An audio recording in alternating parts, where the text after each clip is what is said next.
Assalamualaikum warahmatullahi wabarakatuh. A'udzu billahi minasyaitonir rajim. Bismillahirrahmanirrahim. Alhamdulillahi rabbil alamin. Wassalatu wassalamu ala man basahu. Mamba'asullahu rahmatan lil alamin wa ala alihi wa sahbihi wa man tabi'ahum bi ihsanin ila yaumiddin, amma ba'du.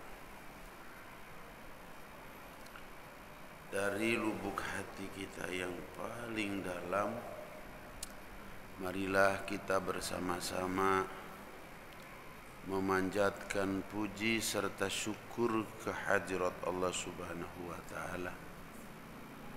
Saat ini Allah Subhanahu wa taala menganugerahkan sesuatu yang sangat-sangat besar. Apakah itu? Yaitu berupa hidayatut taufik.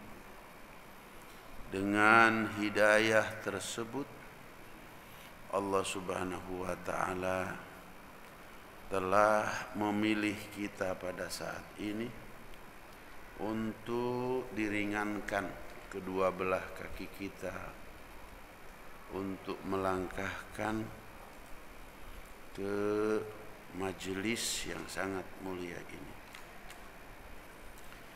sehingga kita bisa duduk di dalam majelis yang mulia ini di dalam rangka menunaikan kewajiban kita baik selaku muslim ataupun selaku muslimah, yaitu thalabul ilmi.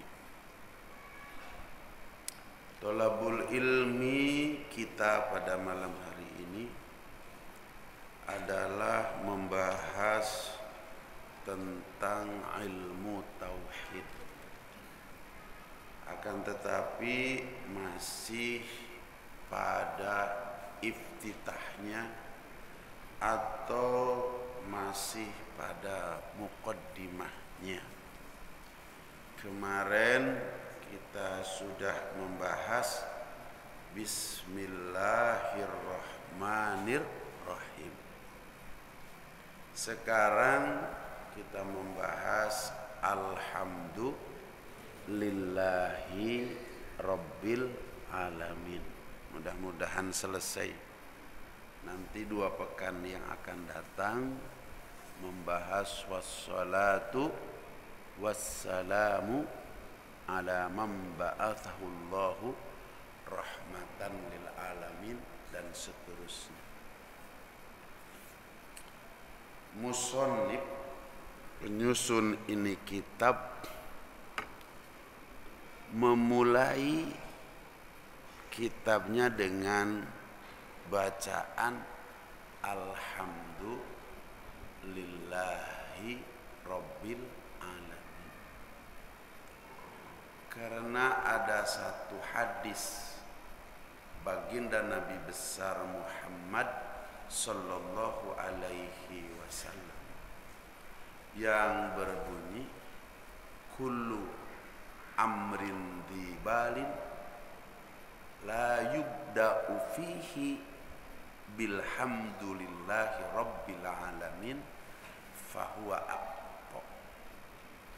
Hampir sama dengan hadis yang berbunyi, kullu amrin dibalin la yubda'u fihi bi bismillahirrahmanirrahim fahuwa aqta.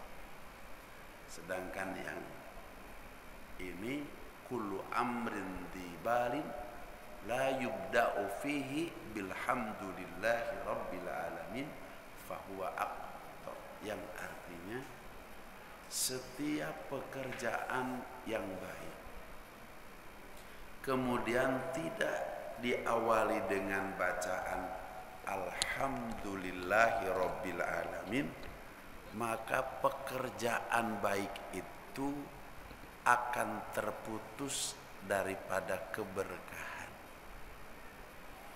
Tentu musannif ini kitab penyusun ini kitab ingin kitabnya mendapatkan keberkahan, sehingga dua hadis ini diletakkan di dalam iftitah atau muqaddimah ini kitab. Pertama dibuka dengan Bismillahirrahmanirrahim. Ulama katakan Bismillahirrahmanirrahim adalah suatu kata pembukaan. Disebutnya ibtidah hakiki. Dan alhamdulillahirabbil alamin juga disebut kata-kata ibtitah atau ibtidah. Kemudian yang disebut dengan ibtidah idofi. Jadi ibtidah itu terbagi kepada dua bagian. Ada ibtidah hakiki, ada ibtidah idofi. Ibtidah hakiki dengan bacaan Bismillahirrahmanirrahim. Ibtidah idofi dengan bacaan Alhamdulillahirabbil alamin. Ibtidah hakiki itu dibaca pada segala hal yang baik-baik. Makan baik, baca bismillah. Minum baik, baca bismillah. Berjalan baik, baca bismillah. Tidur baik, baca bismillah. Bekerja baik, baca bismillah. Itu namanya ibtidah hakiki. Mana contoh ibtidah idofi? Ketika khotib naik ke atas mimbar, baca bismillah atau tidak? Baca bismillah atau tidak?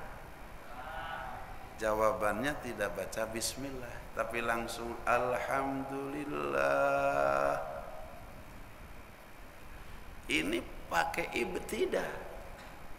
Tapi yang dilakukan bukan ibtidah hakiki, tapi ibtidah idofi. Ibtidah yang disandarkan kepada rukun khutbah. Di mana rukun khutbah itu ada 5. Salah satunya adalah membaca hamdalah di awal khutbah. Setiap yang khutbah tidak pernah baca bismillah, akan tetapi membaca hamdalah. Kenapa?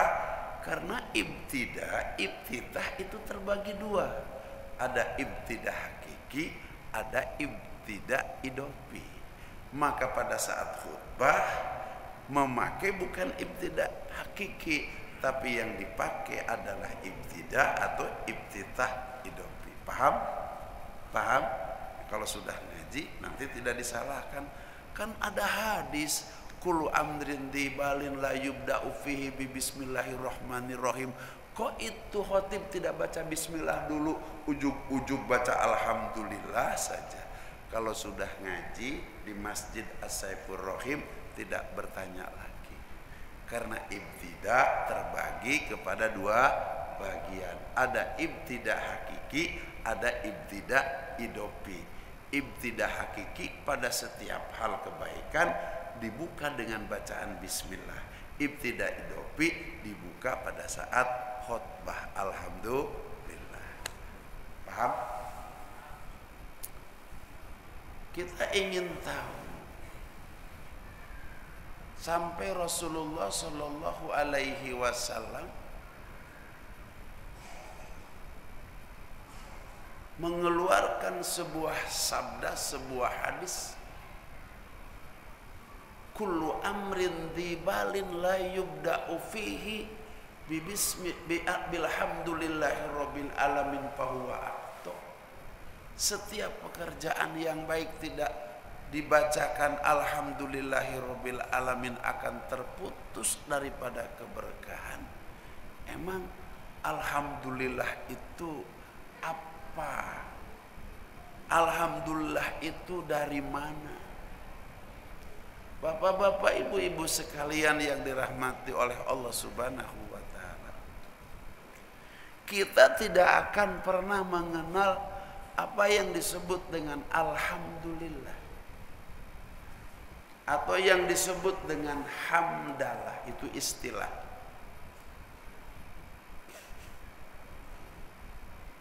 Atau yang disebut dengan tahmid. Kalau Allah Subhanahu wa taala tidak mengajarkan kepada kita, tidak mengenalkan kepada kita tentang alhamdulillah. Jadi yang mengajarkan kepada kita hamdalah, yang mengajarkan kepada kita tahmid, yang mengajarkan kita membaca alhamdulillah, itu adalah Allah Subhanahu wa taala. Jadi pelajaran ini datang dari Allah. Sampai-sampai di dalam Al-Quran yang jumlahnya kurang lebih 6.666 ayat menurut satu hitungan, Allah Subhanahu wa taala mengulang-ulang kata hamdalah, mengulang-ulang kata alhamdulillah, jumlahnya ada 26 kali. Jadi kalau dibaca Al-Quran dari mulai surat Al-Fatihah sampai dengan surat yang terakhir An-Nas, maka kita akan menemukan di mana Allah Subhanahu wa taala mengulang-ulang bacaan hamdalah alhamdulillah 26 kali. Kalau seseorang mengatakan lebih daripada 2 kali saja, 3 kali, awas ya. Awas ya, awas ya. Berapa kali? Penting gak kira-kira? Penting gak kira-kira? Itu 3 kali. Ini bukan 3 kali, 26 kali. Alhamdulillah ya, alhamdulillah ya, alhamdulillah ya. Bukan 3 kali, 26 kali. Artinya apa? Artinya bahwa alhamdulillah itu penting. Saking pentingnya alhamdulillah, di dalam hadis yang lain Rasulullah Shallallahu Alaihi Wasallam bersabda, manakala seorang hamba membaca alhamdulillah atas berbagai macam nikmat yang Allah Subhanahu wa taala anugerahkan kepada si hamba. Si hamba sangat memahami bahwa anugerah itu datang daripada Allah Subhanahu wa taala. Sehingga si hamba mengucapkan alhamdulillah dari lubuk hati yang sangat dalam atas berbagai macam nikmat yang Allah Subhanahu wa taala anugerahkan kepadanya. Sehingga bacaan alhamdulillah itu bukan hanya dari bibir, tapi berangkat dari hati sehingga sampai kepada Allah Subhanahu wa taala. Maka bacaan alhamdulillah yang pertama, Allah akan memberikan kebaikan pahala sebesar 7 lapis bumi. Baru satu bacaan alhamdulillah. Rasulullah SAW meneruskan sabdanya, manakala seorang hamba membaca alhamdulillah atas syukur kepada berbagai macam nikmat yang Allah anugerahkan kepada si hamba, datang dari lubuk hati yang sangat dalam, bukan hanya ucapan lisan belaka, ucapan bibir belaka, tapi betul-betul ia merasakan adanya sebuah anugerah nikmat daripada Allah Subhanahu wa taala, dan ia mengucapkan lisannya, berangkat dari hatinya, tembus ke langit ke-7 sampai kepada Allah Subhanahu wa taala. maka Allah akan berikan pahala kebaikan sebesar 7 lapis langit. Ada yang tahu nggak besarnya 7 lapis langit? Ada yang tahu? Jawabannya pasti tidak tahu. Karena apa yang kita katakan langit menurut kita sekarang bukan langit yang sesungguhnya. Akan tetapi yang kita katakan langit sekarang itu adalah atas. Apa atas itu? Batasan penglihatan mata kita. Itu langit bukan. Itu mas sama bimakna a'la, bimakna atas.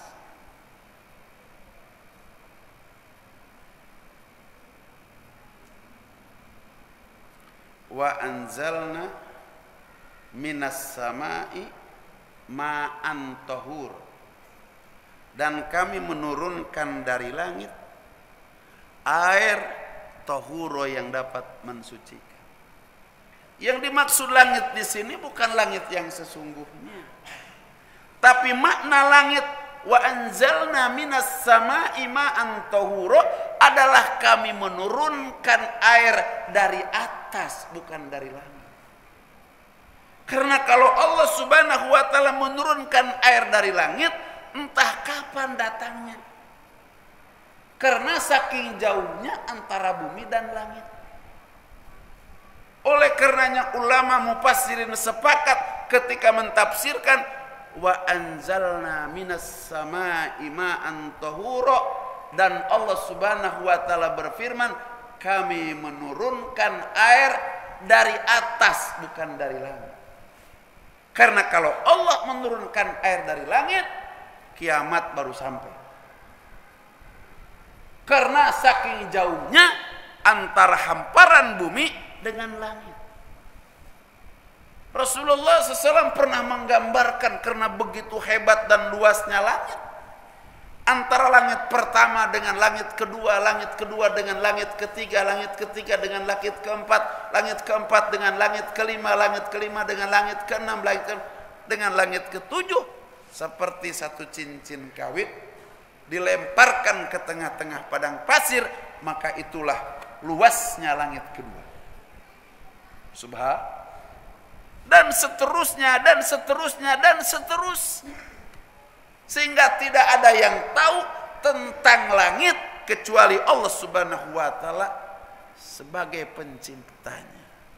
Jadi yang dikatakan langit oleh kita sekarang bukan langit yang sesungguhnya. Akan tetapi langit sebagai batas penglihatan mata kita. Karena ketika kita berada dalam pesawat, ada yang pernah naik pesawat bapak-bapak? Ada? Ini anak santri. Ada yang pernah naik pesawat? Ada? Kalau tidak ada Nora amat.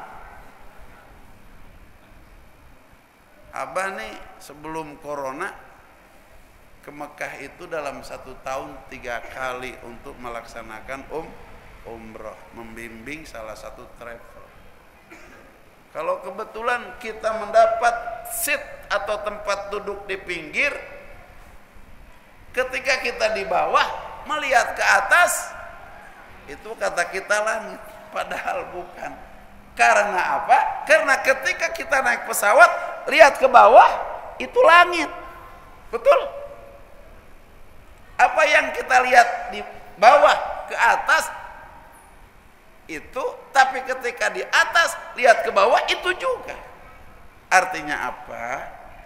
Bahwa yang kita katakan langit sekarang itu bukan langit yang sesungguhnya, tapi adalah batasan pandangan kita. Ini menunjukkan betapa lemahnya diri kita. Bapak Ibu sekalian yang dirahmati oleh Allah Subhanahu wa taala, Rasulullah sallallahu alaihi wasallam bersabda, barang siapa yang mengucapkan alhamdulillah dari lubuk hatinya yang paling dalam karena syukur atas berbagai macam nikmat dari Allah Subhanahu wa taala, Sehingga bacaan alhamdulillah betul-betul sampai kepada Allah Subhanahu wa taala, Allah berikan pahala sebesar 7 lapis langit. Bukan 7 lapis langit pandangan mata kita, tapi 7 lapis langit yang sesungguhnya. Kira-kira besar enggak, Bu? Besar enggak? Ini hebatnya alhamdulillah. Kemudian Rasulullah SAW meneruskan sabdanya, barang siapa yang membaca alhamdulillah yang ketiga kali, dari lubuk hati yang sangat dalam, diukir lewat lisan dan bibirnya alhamdulillah, sampai kepada Allah Subhanahu wa taala, habis pahala, 7 lapis bumi diberikan, 7 lapis langit diberikan. Kata Rasulullah SAW, Allah bertanya, memang masih mau apa lagi? Cek urang jasinga, memang mana maca alhamdulillah nu katilu teu seubeuh kitu, segede hamparan 7 lapis bumi kebaikan diberikan sama kamu. Bacaan alhamdulillah yang kedua sebesar 7 lapis langit diberikan kepadamu, masih baca alhamdulillah, memang mau apa lagi? Jangan pernah jawab laki-laki mau nyandung Gusti, dibere ku Allah dicandungkan harita kene. Allah yang bertanya, hayang naon deui kitu? Emang kurang diberi 7 lapis bumi, diberi 7 lapis langit kebaikan, emang kurang? Kurang ya Allah, aya rangdak di tukarunya nyang heuy we dibikeun ku Allah. Ini hebatnya bacaan alhamdulillah. Allah nanya. Oleh karenanya ulama katakan, ketika kita baca alhamdulillah yang ketiga, jangan pernah ingin apa-apa, sampaikan kepada Allah Subhanahu wa taala, pahala sebesar 7 lapis bumi, pahala sebesar 7 lapis langit, jadikan asbab keselamatan saya di dunia dan asbab keselamatan saya di akhirat kelak. Itu jawabannya. Subhanallah. Ini alhamdulillah. Sampai Allah mengulang-ulang kata alhamdulillah di dalam Al-Quran 26 kali. Bapak Ibu sekalian yang dirahmati oleh Allah Subhanahu wa taala, apa makna alhamdulillah? Makna alhamdulillah adalah segala puji milik Allah.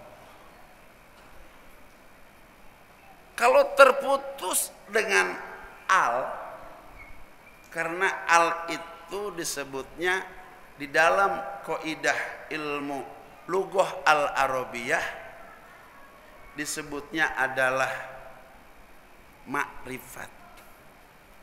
Sedangkan hamdun itu sendiri adalah mufrad.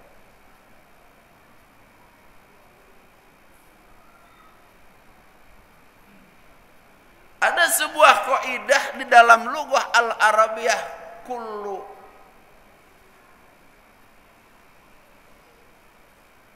labdin mufradin al-mu'arrafu bi adati ta'rif fahuwa lafdzun am.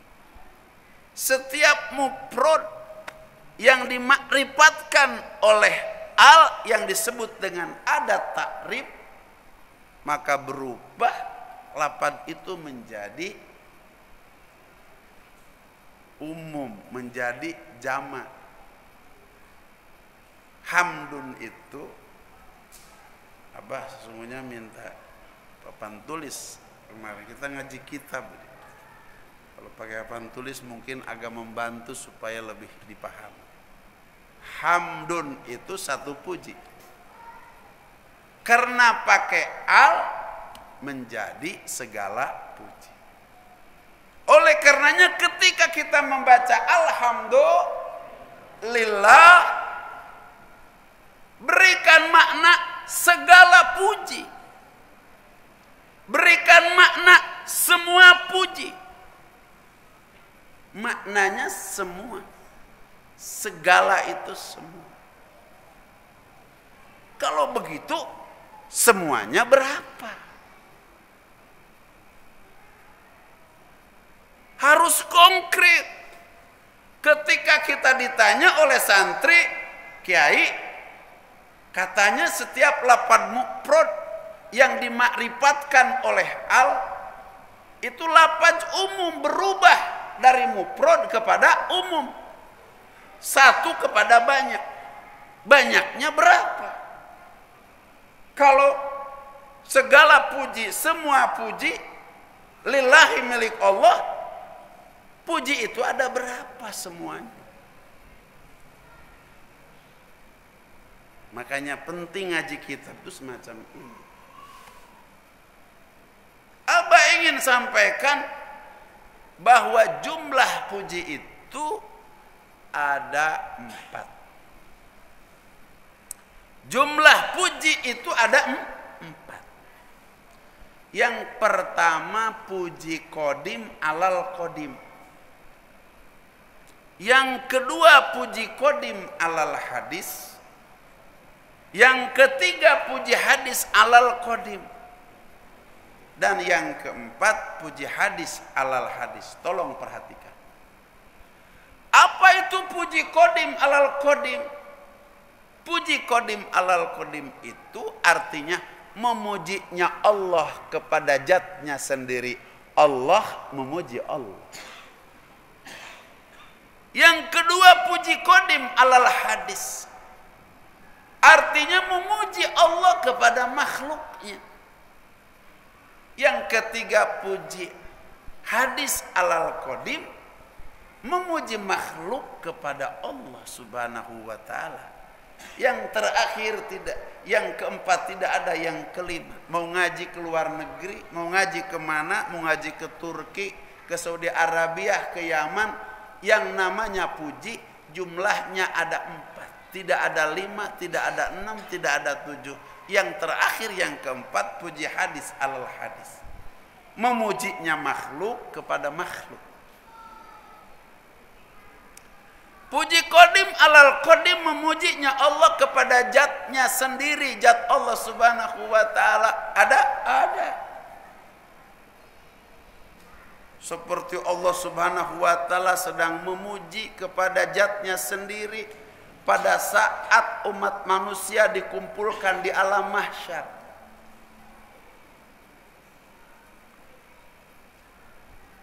Kemudian Allah subhanahu wa ta'ala berfirman kepada seluruh umat manusia.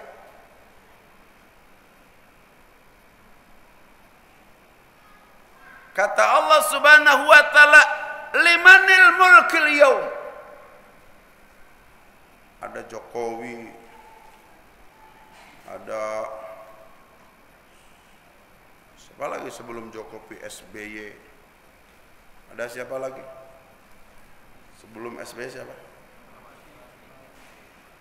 Ada Megawati. Sebelum Megawati, Gus Dur. Sebelum Gus Dur, Habibie. Sebelum Habibie, Soeharto. Sebelum Soeharto, Soeharto.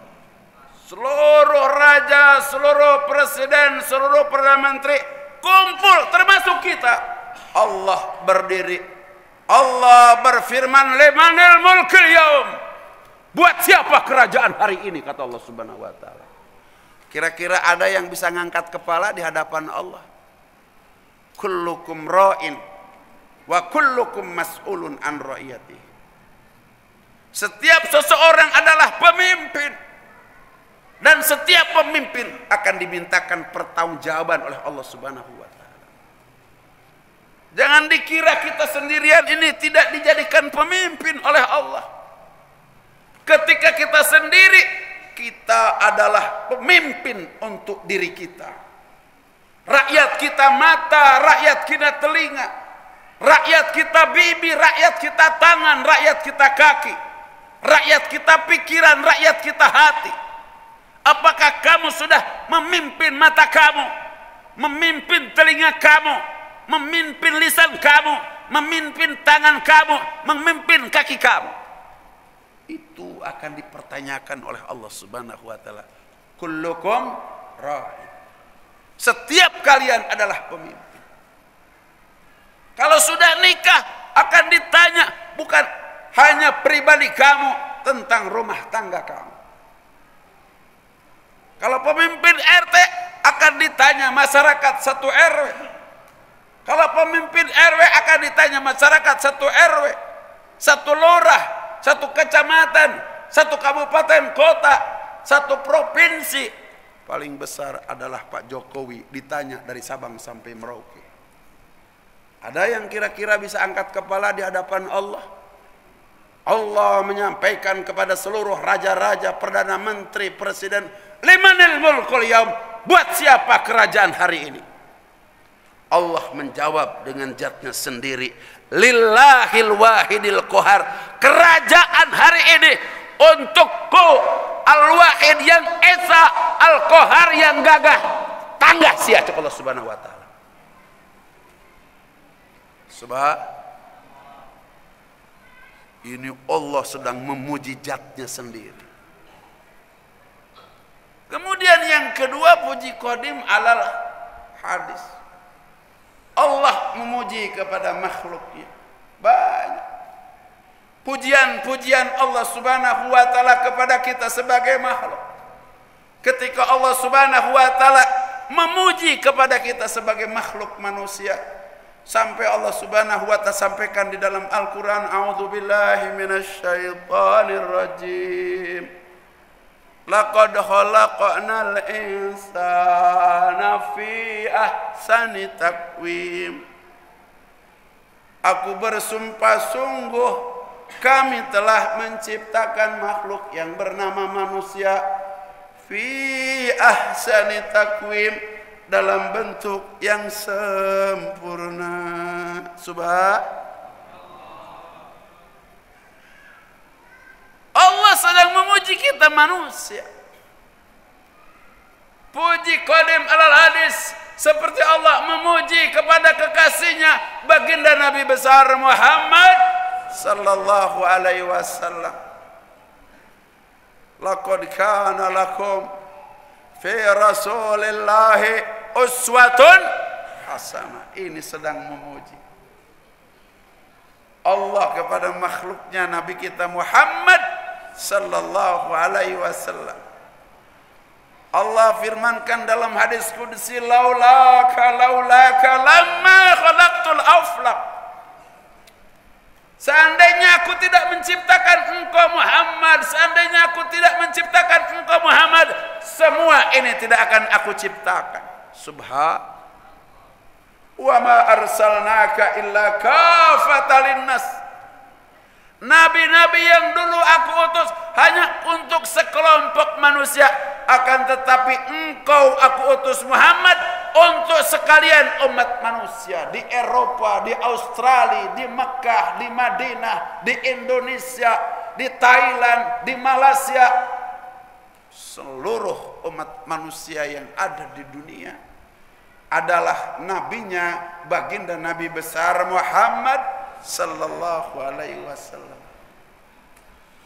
Ada lagi pujian Allah kepada Nabi kita, wa ma arsalnaka illa rahmatan lil alamin. Ini pujian Allah Subhanahu wa taala kepada makhluknya, kepada baginda besar Muhammad sallallahu alaihi wasallam. Yang ketiga, puja hadis alal qadim, memujinya makhluk kepada Allah Subhanahu wa taala. Allah berfirman dalam Al-Quran, sabbaha lillahi ma fis samawati wa ma fil ard. Sabbaha bertasbih lillahi kepada Allah, ma fil ardi wa ma fis samawati wa ma fil ard, mereka yang ada di langit dan mereka yang ada di bumi. Ini memujinya makhluk kepada Allah. Habis sholat kita baca subhanallah, alhamdulillah, la ilaha illallah, Allahu akbar, itu namanya puji hadis alal qadim. Makhluk memuji kepada Allah. Bahkan bukan umat manusia, binatang pun memuji kepada Allah. Jangan dikira itu kalau kodok lagi malam krong itu tidak memuji Allah. Karena kita terbatas tidak memahami bahasa mereka sehingga yang terdengar oleh kita semacam itu.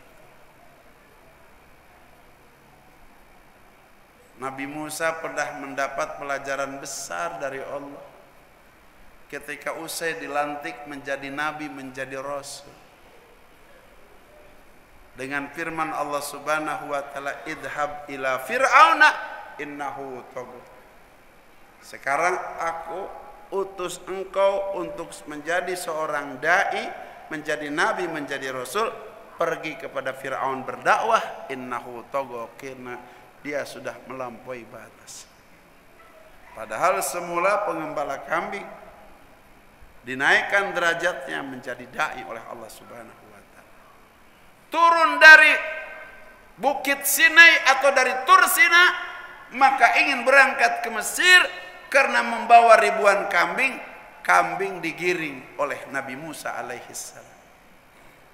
Ketika kambing digiring oleh Nabi Musa alaihissalam, kata Allah Subhanahu wa taala, Musa ngapain giring kambing ya? Kamu nih sekarang sudah naik derajat dari pengembala kambing menjadi rasul. Lepas itu kambing, karena kamu sekarang sudah berbeda profesi. Sebelumnya kamu profesinya pengembala kambing, malam ini kamu profesi kamu adalah nabi, adalah rasul. Lepas. Nabi Musa menjawab kepada Allah Subhanahu wa taala, makan saya, makan istri saya, makan anak saya, nanti dari mana? Allah berfirman, di hadapan kamu ada apa Musa?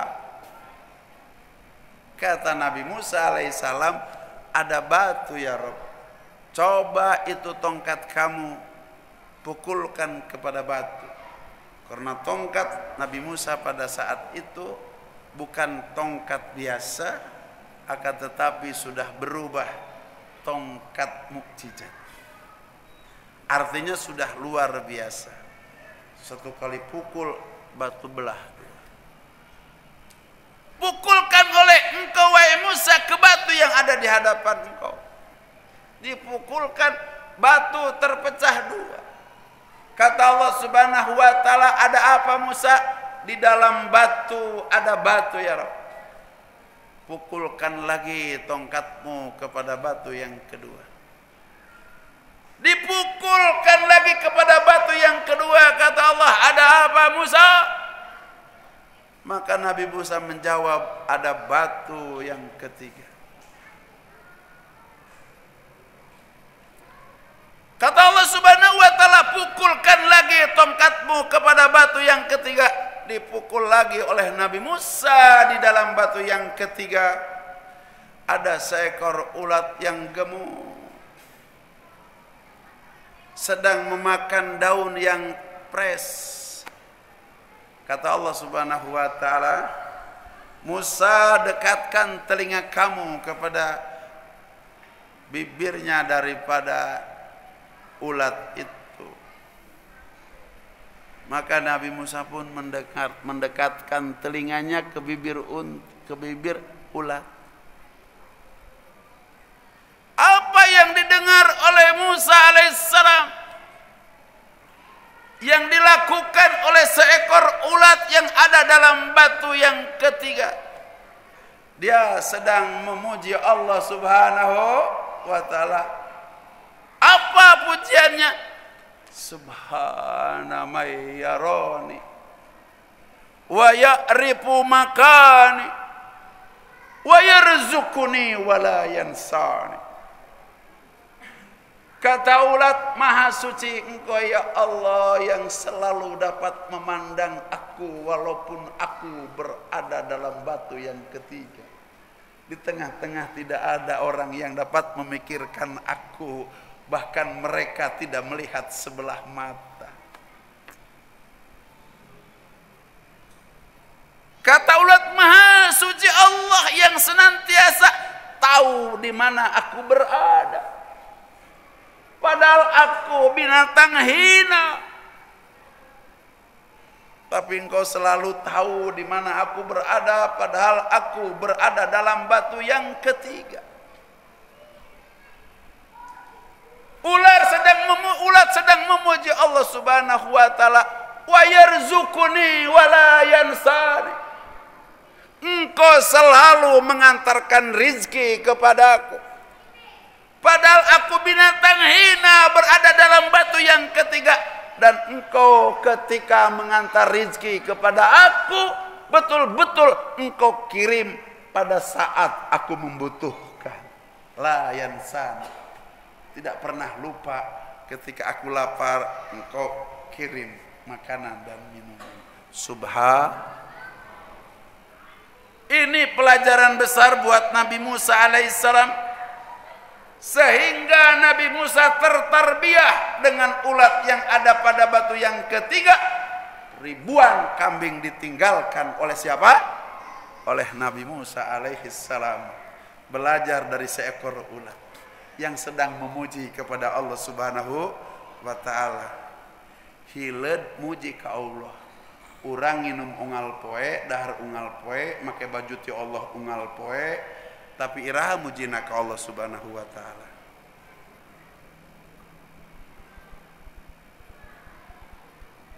Puji hadis alal qadim. Yang keempat, puji hadis alal hadis. Memujinya makhluk kepada makhluk. Memujinya ayam kepada ayam, memujinya kambing kepada kambing, memujinya kita kepada sesama kita, memujinya seorang istri kepada suami, memuji suami kepada istri. Itu namanya puji hadis alal hadis. Memuji makhluk kepada makhluk. Ibu-ibu suka dipuji sama suaminya? Suka? Cantik sekali mama malam ini. Taunya mama ada maunya. Ganteng sekali papa malam hari ini. Itu namanya puji hadis alal hadis. Memuji makhluk kepada makhluk. Atau memuji makhluk kepada sesama makhluk. Melihat kupu-kupu yang sangat indah. Ada nyanyiannya apa? Ada pelangi, ada segala macam. Itu yang disebut dengan puji makhluk kepada makhluk. Makhluk memuji kepada makhluk. Bapak Ibu sekalian yang dirahmati oleh Allah Subhanahu wa taala, kita teruskan ngaji pada malam hari ini. Apakah puji qadim alal qadim? Allah memuji kepada zatnya sendiri. Apakah puji qadim alal hadis? Allah memuji kepada makhluknya. Apakah puji hadis alal qadim? Si makhluk memuji kepada Allah Subhanahu wa taala. Yang terakhir, yang keempat, atau puji hadis alal hadis, kita teruskan lillahi. Apa? Lillah. Itu lamnya lam lil milki. Namanya lam lil milki. Artinya apa? Keempat puji itu, apakah puji qadim alal qadim, puji qadim alal hadis, puji hadis alal qadim, puji hadis alal hadis, lillahi, semuanya milik Allah. Tidak ada satu makhluk pun, termasuk malaikat Jibril, yang berhak dipuji. Satu-satunya yang berhak dipuji hanya zat Allah Subhanahu wa ta'ala. Jadi pengajian kita malam hari ini untuk segera membuat palang dalam diri kita bahwa diri kita perboden untuk dipuji. Hanya satu-satunya zat untuk dipuji hanya zat Allah Subhanahu wa ta'ala. Karena semua puji lillahi, lamnya lil milki, milik Allah. Apa yang menjadi alasan kita ingin dipuji? Itu kepala dari mana? Kapan kita buat kepala? Eta hulu di mana eta? Dari siapa?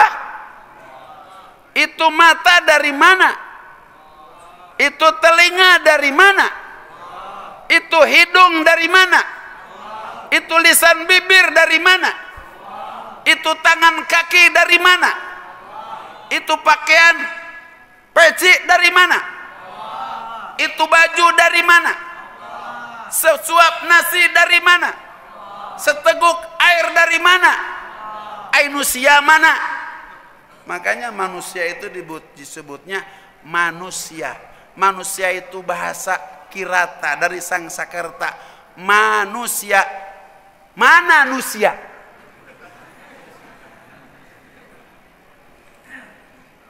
Mata punya siapa? Telinga punya siapa? Hidung punya siapa? Bibir punya siapa? Tangan kaki punya siapa? Baju punya siapa? Seteguk air punya siapa? Sesuap nasi punya siapa? Nusia mana? Enggak ada. Semua punya Allah. Pengen dipuji. Ini belajar kita pada malam hari ini. Saking pengennya dipuji, kalau ada orang yang menghina, marah.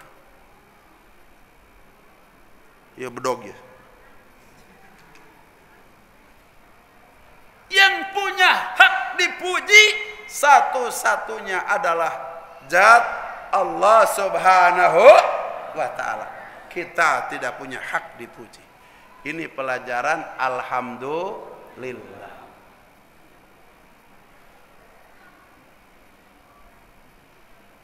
Pelajaran ini oleh Allah Subhanahu wa ta'ala diberikan kepada Nabi Adam alaihissalam.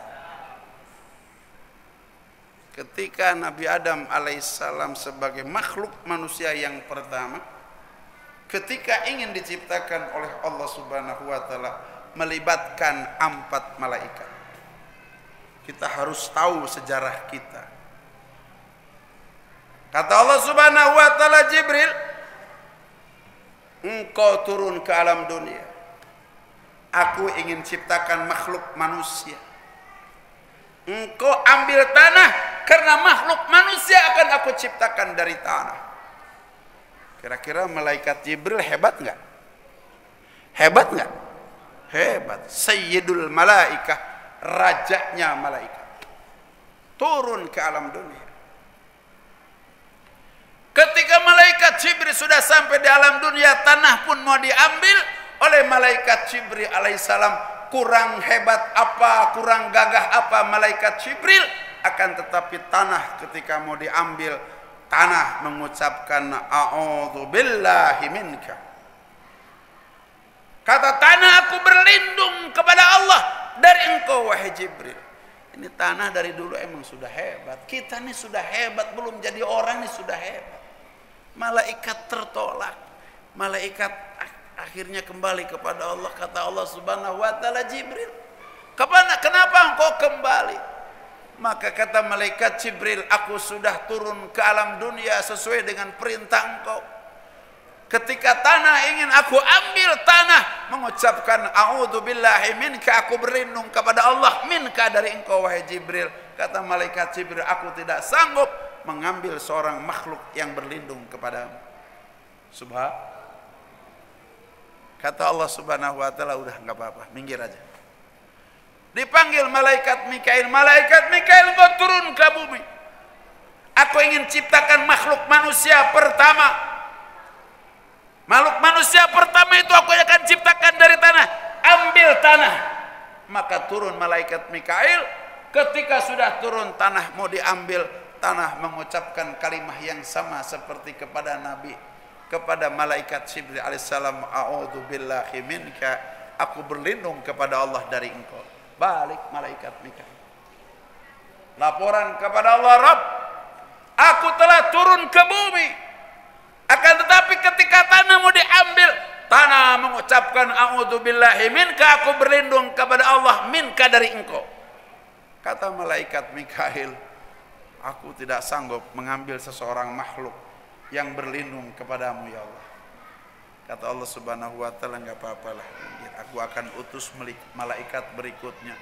Lebih hebat lagi malaikat berikutnya, malaikat Israfil. Malaikat Israfil itu peniup sangkakala. Satu kali tiupan ini alam dunia tabeng. Tahu tabeng? Hancur. Gunung-gunung tercabut, kecil atau besar. Gara-gara gunung yang sebagai paku bumi tercabut oleh sangkakala, tiupan sangkakala malaikat Israfil, maka alam dunia ini menjadi kacau balau. Sehingga tidak ada gravitasi antara satu yang lainnya, tidak ada ikat mengikat antara satu yang lainnya, sehingga langit runtuh, bulan jatuh, bintang yang bergantung tanpa benang jatuh, kemudian air laut pun tumpah, maka hancurlah, berantakan seluruh alam ini. Itu hebatnya malaikat Israfil yang ditugaskan malaikat yang ketiga.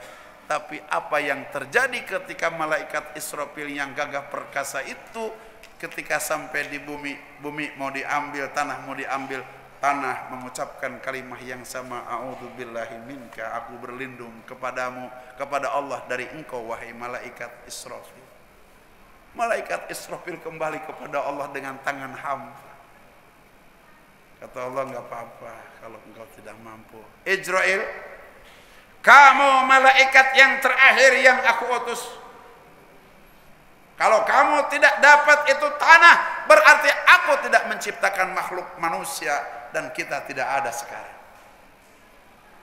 Ambil oleh engkau itu tanah, karena aku ingin menciptakan makhluk manusia dari tanah. Turun ke alam dunia malaikat Israel. Maka ketika malaikat Israel turun ke alam dunia, tanah mau diambil oleh malaikat Israel, maka tanah mengucapkan kalimah yang sama, a'udzu billahi minka, aku berlindung kepada Allah dari engkau wahai Israel. Jangan mentang-mentang Israel aku berlindung kepada Allah. Subhan. Kata malaikat Israel, aku ini malaikat yang terakhir. Kalau aku tidak bisa membawa tanah ini, maka Allah tidak jadi ciptakan makhluk manusia.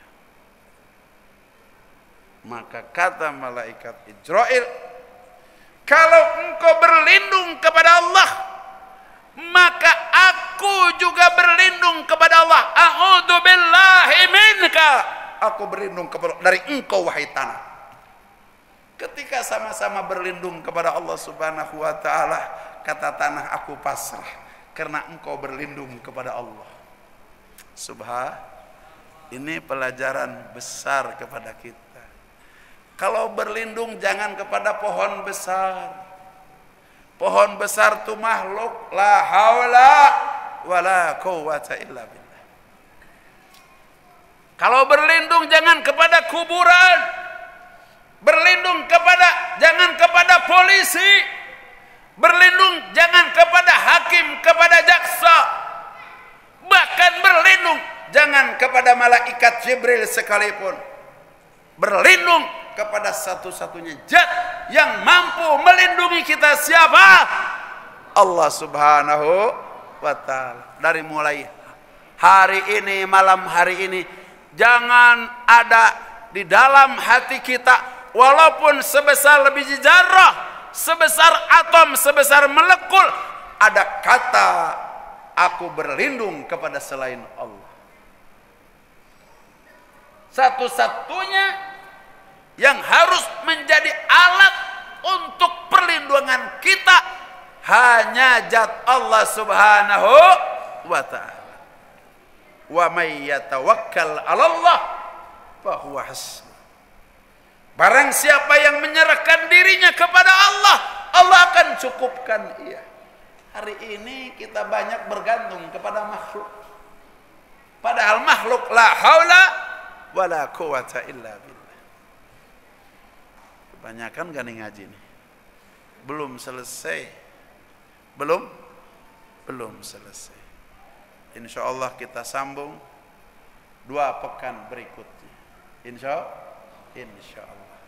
Nanti akan kita teruskan sampai Allah Subhanahu wa ta'ala setelah menyimpan tanah yang dibawa oleh malaikat Ijrail selama 40 tahun. Tapi ceritanya insya Allah Abah tidak 40 tahun baru balik ke sini, tidak. Tapi selama 40 tahun tanah itu disimpan, maka baru yang dipanggil bukan Mikail, bukan Israfil, bukan Ijrail, tapi yang dipanggil adalah malaikat Jibril alaihissalam untuk membawa tanah itu ke hadapan Allah Subhanahu wa ta'ala. Dan Allah sendiri yang menciptakan tanah itu sehingga menjadi manusia. Sehingga Allah Subhanahu wa ta'ala menurunkan satu kalimat dari Lauhul Mahfuz yang berbunyi alhamdulillah. Itulah pada saat itu, karena waktu yang membatasi kita. Abah dari kemarin belum istirahat, nanti pagi harus ke